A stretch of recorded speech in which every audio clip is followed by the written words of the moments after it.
So this is strange that it feels counterintuitive and strange that what actually supports an opening of the heart and celebration of life is in turning towards death. And in that theme of picking it up in different situations of mindfulness turning towards some experience, an experience, turning towards death, face to face, enveloping it, holding it, permeating it. That practice is the practice that is included in the practice of liberation.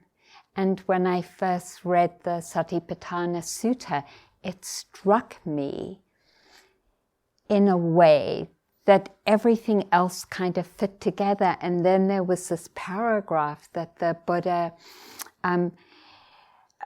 expounded on the disintegration of the body as part of the practice of mindfulness of the body. So it's not like turning towards death, our death, is an add-on in this practice, but rather it offers us a deep invitation as the grounds for liberating our heart and mind. It's included in our liberation process to contemplate anicca, change, impermanence, and death. Death in the arising and passing of every breath, that is a death. In the movement of a sharp, striking sensation, and then it's passing away. In the putting into the mouth a morsel of food, chewing, and that passing away.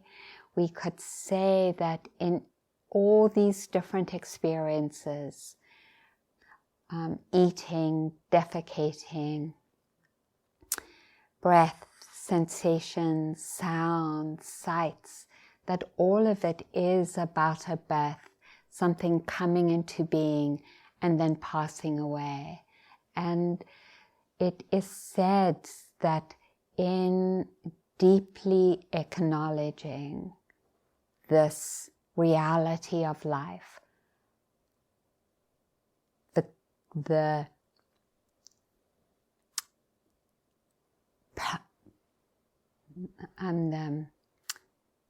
the word I want? Is this a word? Permeates. How it permeates this understanding, how it permeates into everything that we're knowing. It becomes impossible for the mind to keep holding on and clinging. And so it's said that one of the most accessible doorways to liberation is the doorway of turning the mind towards impermanence. So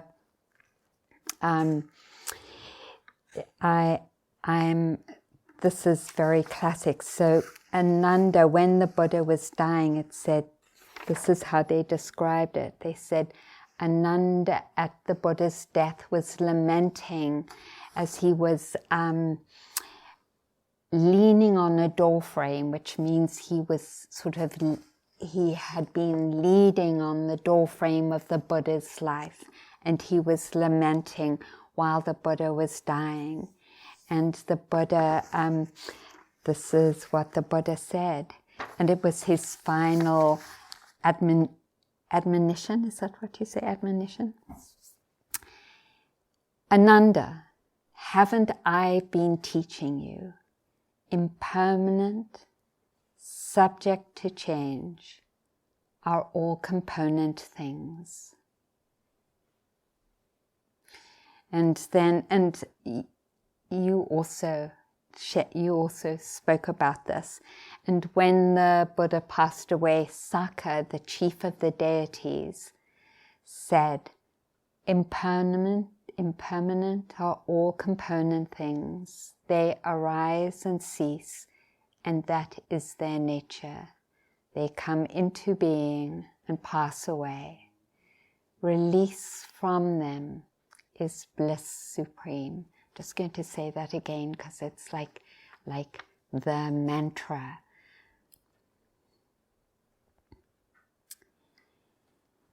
Impermanent are all component things. For everything that comes together, molecules of any type that builds into tables, chairs, bodies, everything, even radioactive molecules that don't die for thousands of years, eventually, all things made up in nature, which is what they're talking about. They come together. They come together into existence, and then they cease. And this is the nature of all component things.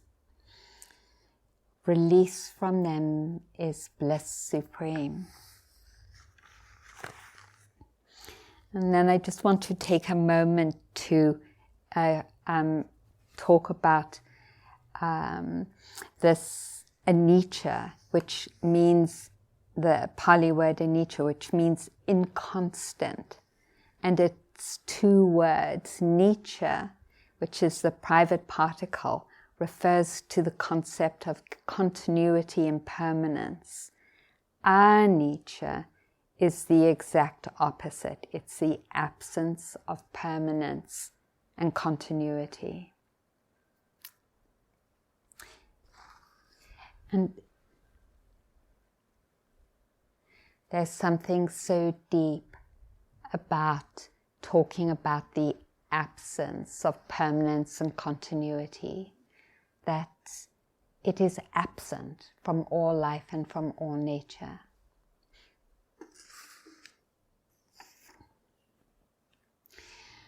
So, having named this, then we also have to name that it's hard to open to. And it's hard to open to because we misperceive reality, and we misperceive it through our inattention. We misperceive it through our resistance, and we misperceive it through looking for happiness, through sensual pleasures.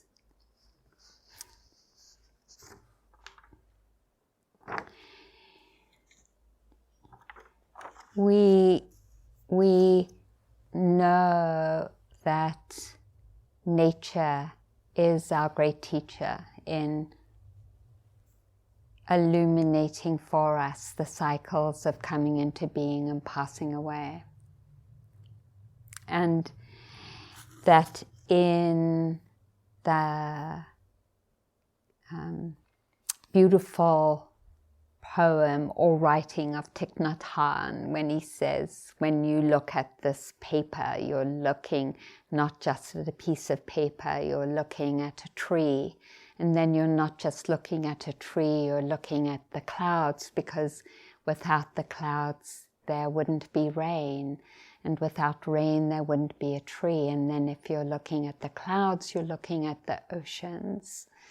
And when you're looking at the oceans and that cycle of water, then you're looking at what keeps the oceans alive. And so there's the reality that, like that piece of paper and all the many, many ingredients that create it, like the people who cut the tree down and the people who manufactured the paper, and then how the paper got pressed and made into something, and then how it got delivered, and the parents of those people and their parents, and that never-ending set of conditions that have enabled a piece of paper to come into being. And so the same is true of us, that without the billions of years ago, when there was a star that burst, that released into the universe the metals that are now in our bones and the hydrogen, then we wouldn't be here, and all the incredible conditions that brought us into being. And so this acknowledgement of the reality of our being as not a separate entity, but as a living expression of these many, many, many conditions that invite us into a relationship that goes beyond the confines of our skin and our thoughts and our conditioning and our history, into something much bigger. And so when the Buddha in the Second Noble Truth talked about the root cause of all our misperceptions is through the force of clinging, he was naming how our clinging, our holding on to the mistaken belief that we're not part of this incredible universe in an organic and related way, means that we then, in that holding and ownership, become really scared and frightened of change and death. So, just to, and you've heard me talk about this before, that when we think of how relating to our life, and there was always clinging because the Buddha talked about it, but how the concept of ownership has saturated this culture in ways that have solidified how we relate to our bodies. So there is such a deep sense of, this is my body, I own my body. And that place of, and I, because I own my body, can do anything I want to it, right? And I do. I push, I push this place of ownership into, I've mentioned before,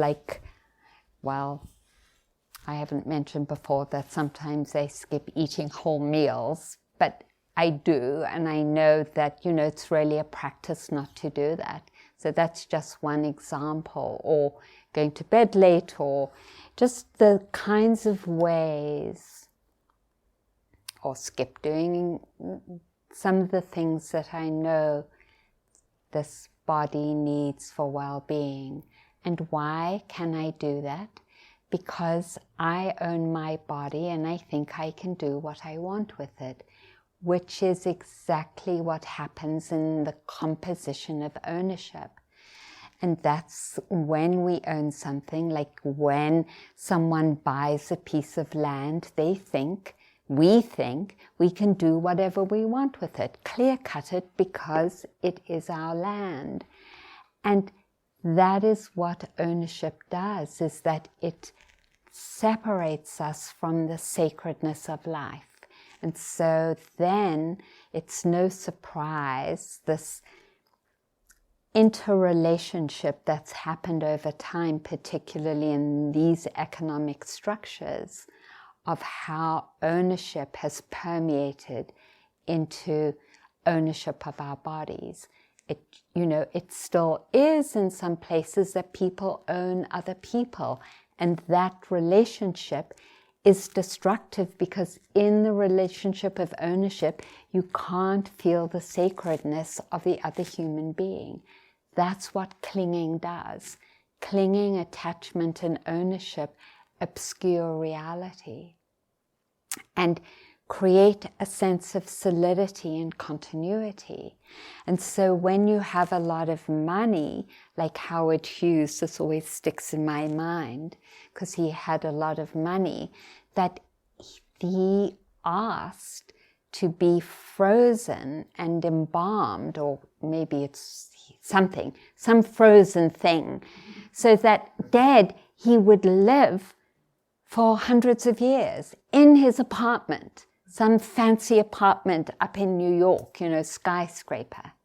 Like that sense of, no, I have to, this is mine and I have to keep existing, because that's what clinging does. And all the suffering that comes from it. And it's like, so I'm going to admit this to you because my hair is falling out. And I'm like, it's like I actually felt shame. Like, because it's such a thing around hair, such like a thing around beauty. And there's something about aging which isn't considered respectfully. And I was like, oh my God. Rather than seeing my hair falling out, I have these kind of bald patches as an expression of my wisdom, and that I'm in more the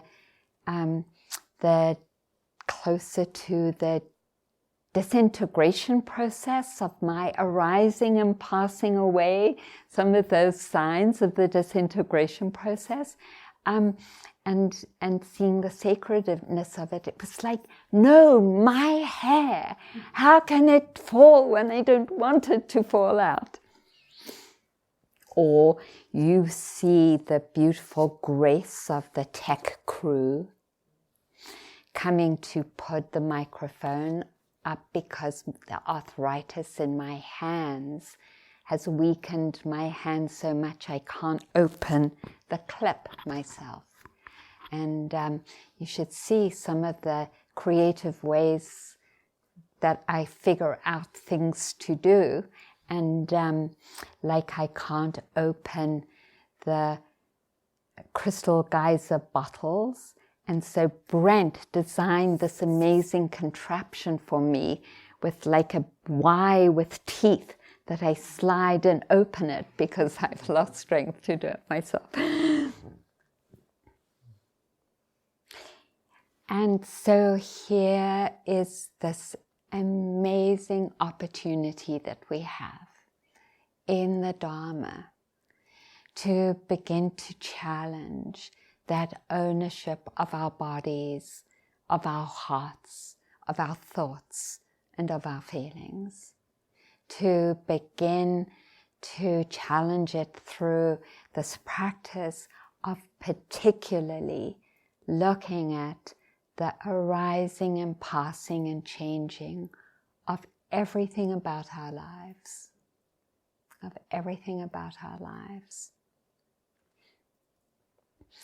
And so in every section of the Satipatthana Sutta, now I probably have, okay, I've read that one. So let's see here. So every section, this is what the Buddha says. So we contemplate our body as the body internally and externally, or we as practitioners contemplate the body in its arising factors. We contemplate the body in its vanishing factors. We contemplate the body in both its arising and vanishing factors. And we abide independent, not clinging to anything in the world. That is practitioners, how we contemplate the body as a body. So contemplating, not just like, so of course I'm like, I can't do so many things anymore because of my fingers. So that, grieving the loss, right?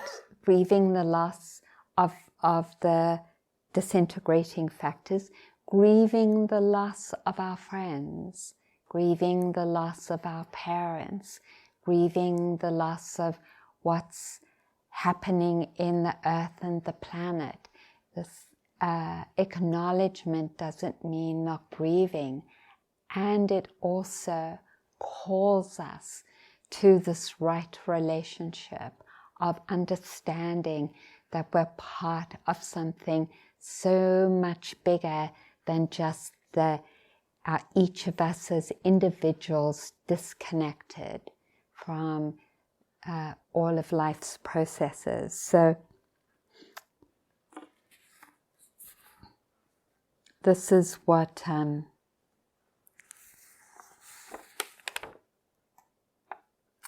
Philip, I've forgotten his name. Philip. No. He's a UU. He was a UU church practitioner, Unitarian Universalist practitioner, and wrote this in one of their magazines. And he was working with the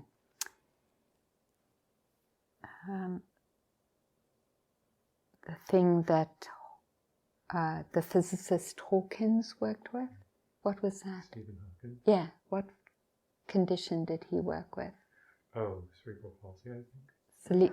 No, it was LS. Yeah, LS. Yeah.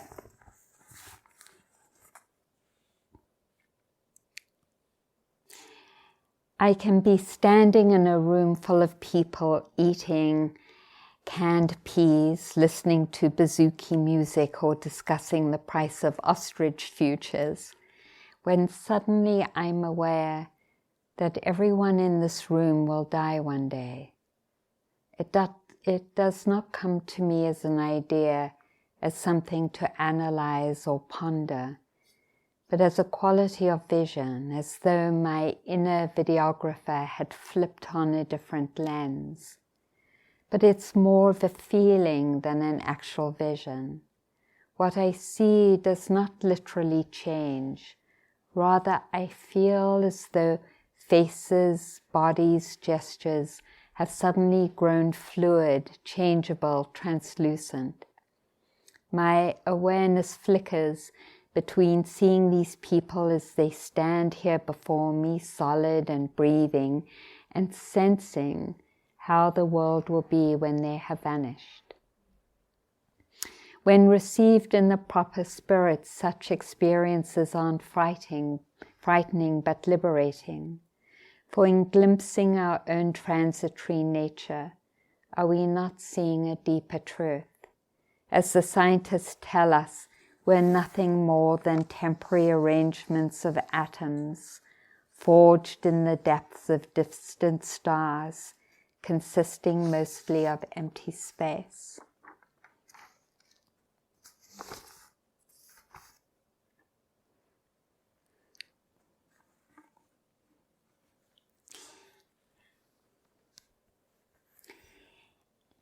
And I don't know about you, but it feels like complex as well. Like I remember sitting close to my friend Felice Yeskel, who lived in Amherst, Massachusetts, and was the first butch lesbian to start LGBT centers in universities, and the first LGBT center, when it first started, it didn't include non-binary. Now it does, and gender non-conforming, but in the beginning, she started it at the University of Amherst, and now it's spread over all the universities. Anyway, she was amazing, working class butch lesbian, and she had cancer. She got liver cancer, and so we were close, and I was there in her dying process. And as I've been with a number of members of our Sangha, do you remember the woman in Portland who was part of our Sangha who died? Was she in Seattle? Who? Sandy. Yes, Sandy. She just came to me. It's, different students who I've been with in the dying process. And there's something that is so vulnerable, and it is so heart-opening and lifts up not only the beauty of the person dying, but us in our witnessing, that we become beautiful. And it feels so counterintuitive that the very thing that we're scared of when we're in the process is so opening and graceful and humbling, and like those rainbow dewdrops that we are, it lifts that part up. And so the Buddha talks about it, you know, all component things arise and pass away. And that's one way of talking about it, right? And then there's this other way of like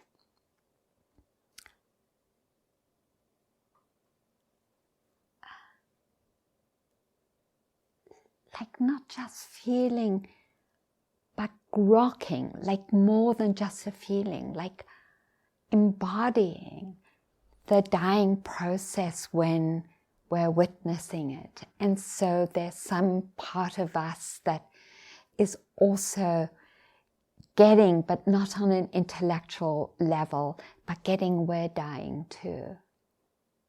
And that it's beautiful.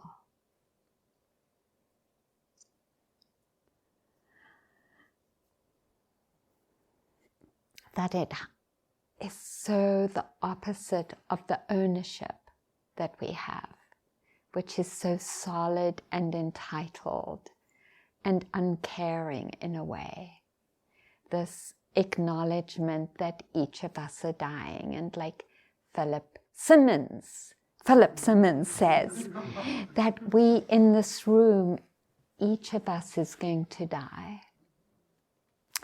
And in a way, it's just lifts something so sacred in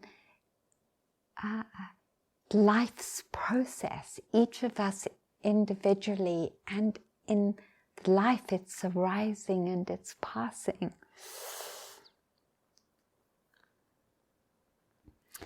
So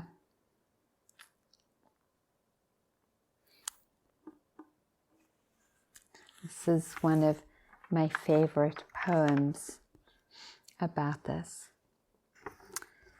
This is from Becky Bertha, Forbidden Poems. So this is how it is then, to come to the other end of being loved. I flip the pages of my old journals, sift the years in my mind, keep searching for the reason, the mistake. I loved, I did no better, no worse than others. I changed in many ways, but there were those ways I could not change. In my garden, dying is continual. Red petals fall from a full-blown rose. The spider snares a candlefly. Impatience, do not return the following spring. But we who live in houses try to prolong the life of everything with endless probing, speculation, posthumous examination, as though death could be explained, prevented, as though without illness or injury life might last infinitely. No.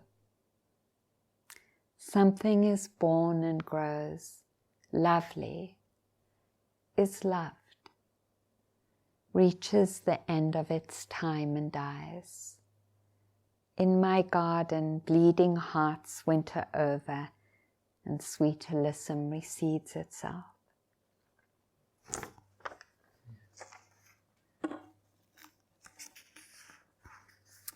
So then to pull in some of the traditional contemplations that help us to connect and challenge the ownership of our bodies. And the Buddha, in the first foundation of mindfulness, specifically talks about relating to the 4 elements in our bodies, that when we acknowledge how we're made of earth, consist of water and air, and have the fire element in us, that these elements are part of the universe, and without them we wouldn't be alive, and that we can turn our attention towards the direct experience of them. So the earth element is experienced as pressure, and when we sit there in our buttocks is the earth element, the force of gravity against the cushion, chair, ground, whether we're lying down or standing or sitting. That contact is where we experience the earth element. And then the air element is in the vibration that we experience, and also, of course, in the breath. There's air, and sometimes we say my breath, but we know, and that's close, that it's not my breath, but breath, breathing. And then the water element, of course, we experience in all the places that are wet and fluid, the fluidity of experience. So urinating, saliva, the water around our eyes, in the water in our nostrils often, and any other place, sweating, where we experience our wetness. And this is how he says it. And further practitioners, a practitioner reflects on this very body, however it is placed or disposed, by way of the material elements. There are in this body the element of earth, the element of water, the element of fire, and the element of wind. Just as if practitioners, a clever cow butcher or his apprentice, having slaughtered a cow and divided it into portions, should be sitting at the junction of 4 high roads. In the same way, a practitioner reflects on this body as it is placed or disposed of by way of the elements. There are in this body the element of earth, water, fire, and wind. So, it's a very strange way to compare ourselves as a cow butchered up. But what the Buddha is saying is like turning and focusing particularly on these elements as ways to connect with the universality, or to challenge the sense of this body is separate and is all mine, me, and mine.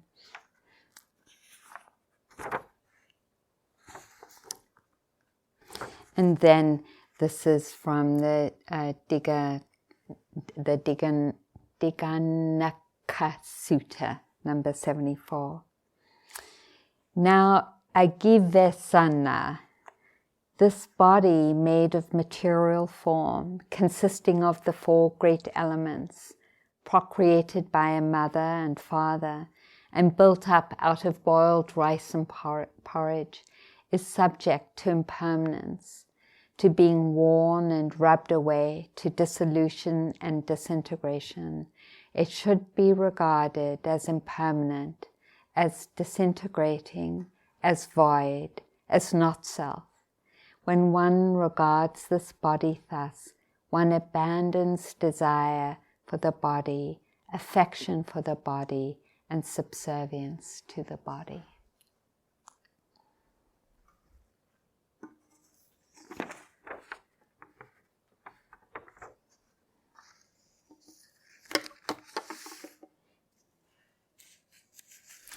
So,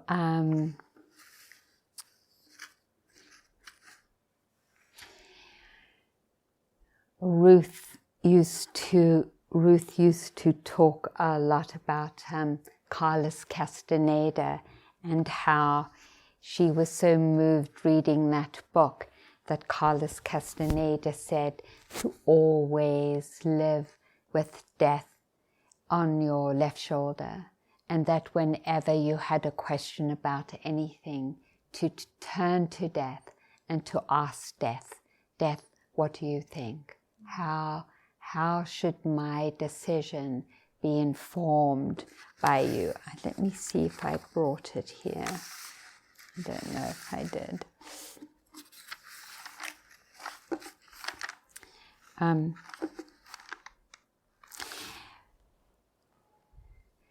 To not turn to death just as an event, but rather as a way of living. Because in acknowledging our impermanence and the gift of that impermanence, we begin to live our lives differently. And so to keep our awareness of death all the time through every day of how would I live my life if I was guided by my death or death.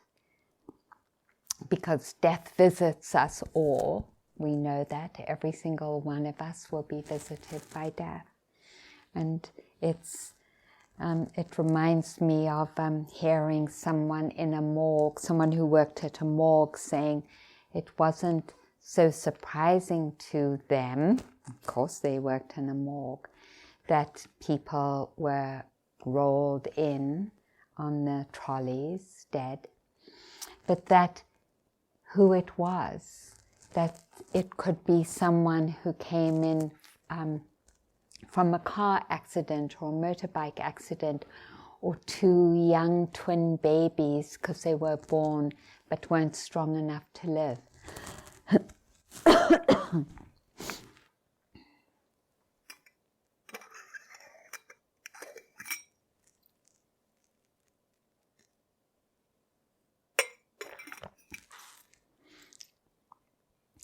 That we have no idea when we're going to die. And so it becomes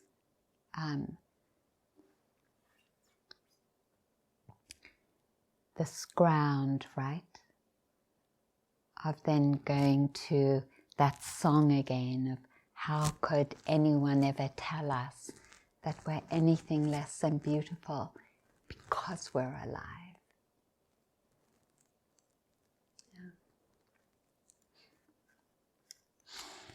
So when we talk about the continuity of mindfulness, we're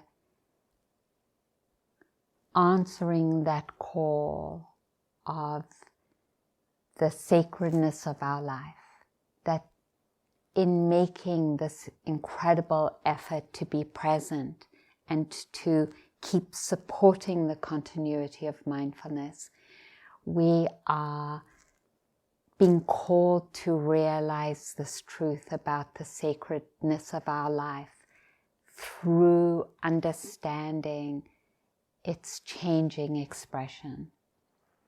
That is where the highest peace and blessing is experienced.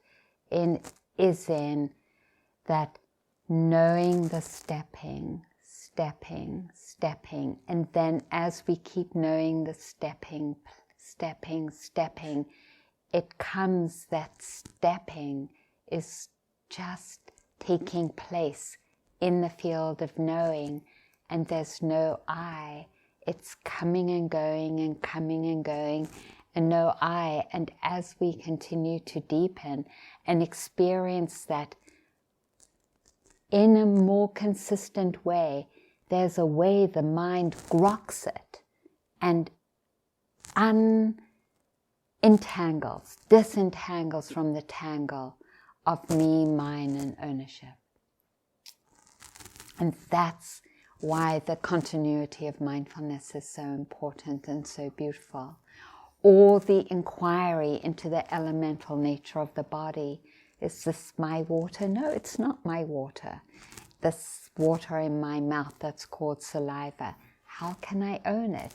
Is this sense of pressure and is mine? No, how can I call the sense of pressure mine? This way that gravity is pressing down on me. Is my temperature feeling fiery? Some of you feel a lot more fire in your body than I do. Is it yours? Is it mine? No, it's fire, the element of fire. So that query coming into it through these different gateways. And then there is the gateway of love, because love is actually the opposite of attachment. It is this deep intimacy and connection with what is beautiful and sacred.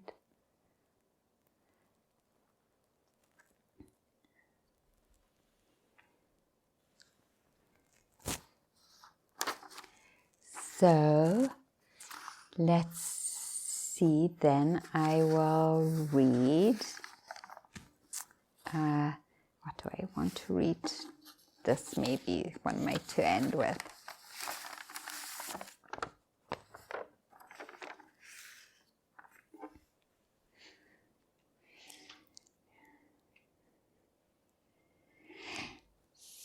Before I do, I'm just reminded again, it's funny how it keeps coming back, that that story about each one of us being a savior, you know, coming to save us.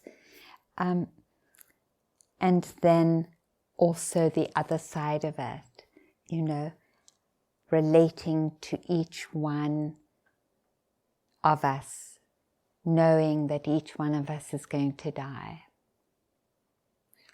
And how that changes how we live with each other.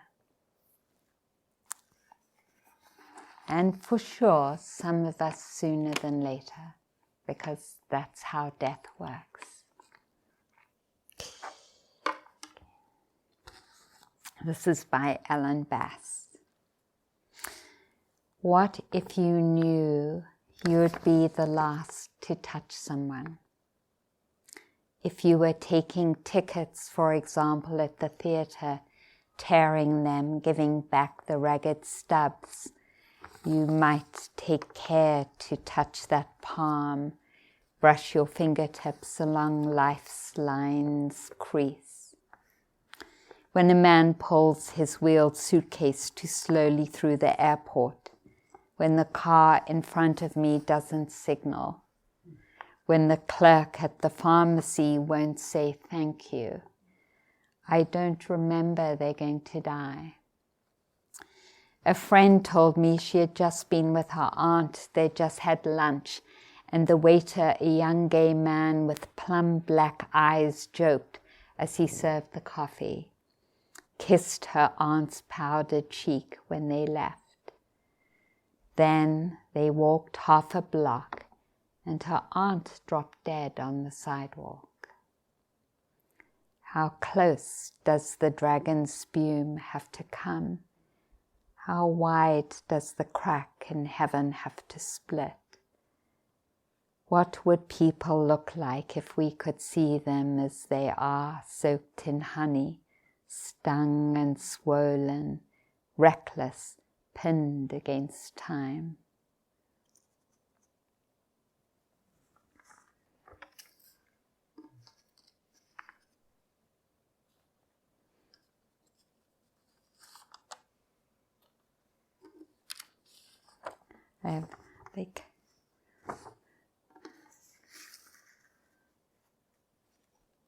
Do you have energy? Should I close, or do you have energy for one journal of a man very close to death? Yeah. This is Harold Brotke. Could we close that? It seems like it's so chilly. A little, thank you, a little bit. Thank you. It seems very chilly. It is very chilly. Thank you. Just for a moment, and then we'll open it again. This is Harold Brotke, who died. He was part of the It was part of the church I went to. I went to the UU church. There was an amazing minister there, just quite a beautiful being. So he was part of the congregation, and so he had given her permission to read to us his last entry into his journal. Being ill like this combines shock. This time I will die, with a pain and agony that are unfamiliar, that wrench me out of myself. It is like visiting one's funeral, like visiting loss in its purest and most monumental form. This wild darkness which is not only unknown, but which one cannot enter as oneself. Now, one belongs entirely to nature, to time. Identity was a game. It isn't cruel what happens next. It is merely a form of being caught. Memory, so complete and clear, or so evasive, has to be ended, has to be put aside as if one were leaving a chapel and bringing the prayer to an end in one's head. It is death that goes down to the center of the earth, the great burial church the earth is, and then to the curved ends of the universe, as light is said to do. I have thousands of opinions still, but that is down from millions. And as always, I know nothing. I don't know if the darkness is growing inward or if I'm dissolving, softly exploding outward into constituent bits in other existences, micro-existences. I am sensible of the velocity of the moments. This bestows contentment, even a fearlessness. Separation, detachment, death. I look upon another's insistence on the merits of their life, duties, accomplishments, and see that most of this is nonsense.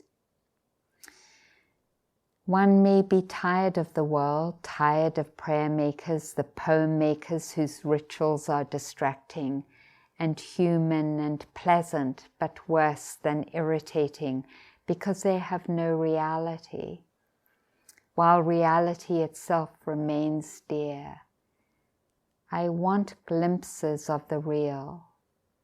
God is an immensity, while this disease, this death, which is in me, the small, tightly defined pedestrian event, is merely and perfectly real. I am standing on an unmoored raft, a punt, moving on the flexing, flowing face of a river. It is precarious.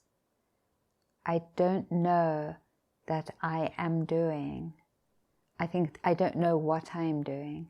The unknowing, the taut balance, the jolts, the instability, spread in widening ripples through all of me. Peace? There never was in any of the world, but in the pliable water, under the sky unmoored, I am traveling now and hearing myself laugh, at first with nerves, and then with genuine amazement. It is all around me.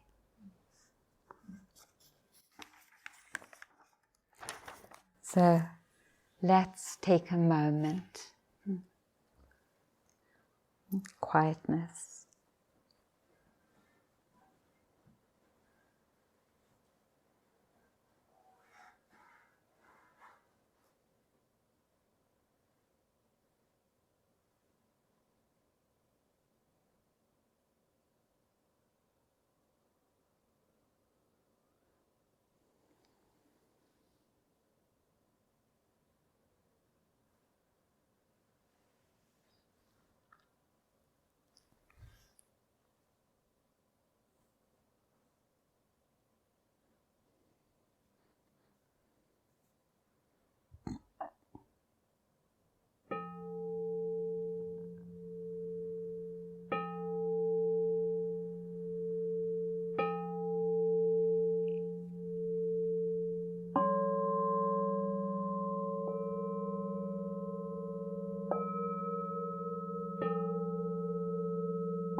Thank you for your presence and listening.